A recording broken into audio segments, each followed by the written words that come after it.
Do not take us for granted, nor use us for only electoral support.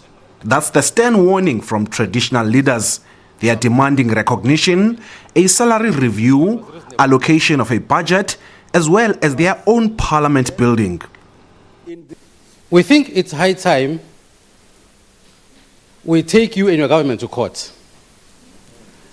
Because we want to test as to whether we are demanding something that we don't deserve.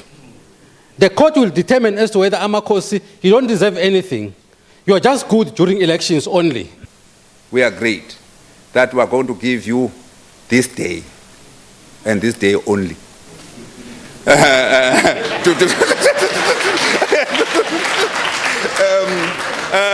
Failing which, you will force us to no other thing to do but to be on our own.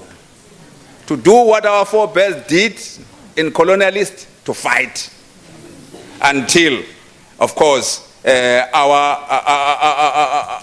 demands are met. The budget and economic growth also came under the spotlight. Traditional leaders want to benefit from mining opportunities, rural development, and the transfer of land onto traditional councils. Collectively, as traditional communities, we are worth trillions of rands. We only must identify and package our assets and opportunities for social partners to leverage on what we have. And we now know, Mr. President, that our greatest assets are our people and the land that we have. The traditional leaders are also calling on Parliament to finalize the Traditional Courts Bill, as well as the implementation of the Traditional Khoisan Leadership Bill. We call for representation by the Khoi and San on the advisory panel on land, appointed by you, Mr. President. This should entail giving specific focus on the Khoi and San land concerns at the upcoming land summit. However, the president did not address the legal threats by traditional leaders, but he called for patience and greater cooperation.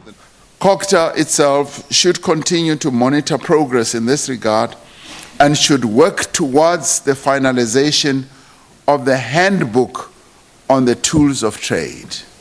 We undertake this necessary work mindful of the severe constraints on the public finances and the need to curb the increase in public spending.